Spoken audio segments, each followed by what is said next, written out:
So, topic for today's sets of notes is States of Matter Basics. Again, there is a PDF set of notes for you in Schoology that you can use.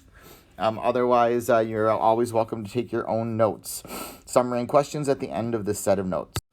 All right, so to better understand states of matter, we need to first of all understand the kinetic molecular theory, or KMT. Okay, kinetic, those of you who are in physics know that means that things are moving. Molecular, of course, is molecules. So this is the moving molecule theory. Okay, and so the ideas in the kinetic molecular theory can be summarized in a bunch of different ways, but this is probably the simplest. Everything is made of particles. Okay, we understand that. At this point, you should understand things are made of atoms and molecules, things like that. Okay. Second thing we need to know in kinetic molecular theory is that those particles are attracted to one another. That there is things about the charges and the distances in those particles that makes them have attraction toward one another. Second thing that we know about these particles is those particles are always in motion. So this is the moving particle theory, right? How do they move? Well, by definition, we think of temperature as the average kinetic energy of particles in a sample. So when particles are at a lower temperature, they move at a lower average speed because they've got less kinetic energy. When they're hotter, they move at a faster speed because they have a higher kinetic energy. Okay, the other thing that happens is if you got particles moving around randomly in a space, they're going to collide with each other. So that's what happens. The particles collide with one another. These facts, the facts that particles are attracted to one another and that they collide with one another, lead to our three main states of matter: solid, liquid, and gas. And the fundamental difference between states of matter is the distance between their particles. When the particles are super close, we have a solid. When they're a little bit more spread out, we have a liquid. When they're very spread out, we have a gas. Okay, so why do they get arranged differently in each of these different states of matter?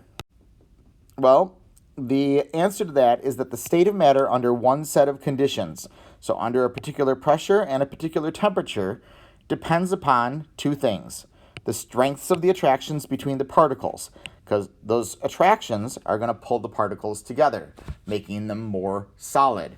Okay. The second thing that matters is the kinetic energy of the particles, because if the particles have a lot of kinetic energy, they're going to collide, and if they collide with a lot of kinetic energy, that's going to push them apart, moving them towards the gaseous side. All right. So if we think about our three states of matter, and we think about what wins in terms of relative strengths of each of these, we can fill out this table. So let's go ahead and let's start with solid. Okay. For just a moment, you just think in your head, in a solid, what is winning? Attractions or collisions, and why? Hopefully, you said attractions are much greater than collisions. Okay, the attraction force is much greater than the collision force. How do I know that? Because the particles in a solid are stuck together. Okay, so particle arrangement, close, stuck in position. Okay, and what does that mean about their motion? Well, we said particles are always in motion, so they're not actually stuck completely in position. They're stuck in position, but they're sort of vibrating in place. They're bouncing off of one another. Okay. The second state of matter that we have is liquid. In a liquid, what is winning? Attractions or collisions? Well, think about it a little bit. So if you think about the particles in a liquid, are they mostly together or are they mostly apart? And if you think about it, you should understand that they're mostly together. So the attractions are still bigger than the collisions, just not quite as much. So what does that mean about our particle arrangement? Still, the particle arrangement is still very close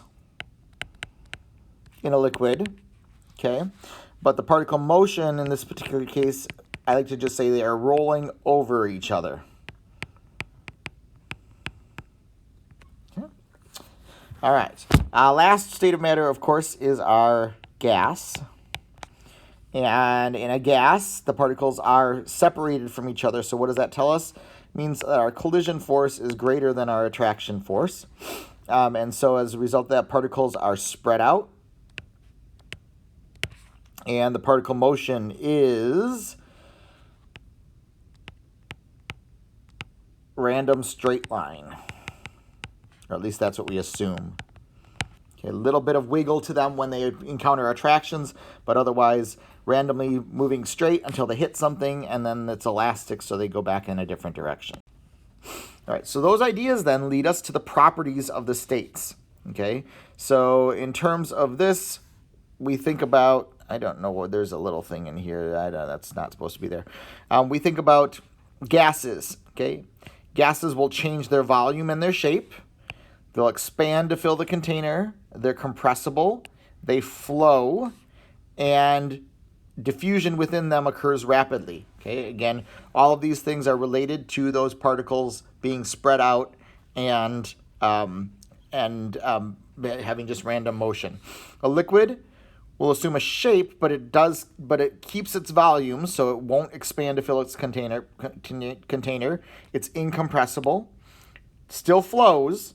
Okay, but again, because the particles are closer together, you can't diffuse through it quite as quickly as with a gas. In a solid, we're going to keep our shape and our volume. It's incompressible. We can't change its, doesn't expand to fill its container. It doesn't flow because those particles are stuck in position, and extremely slow diffusion, again, because the particles are so close together.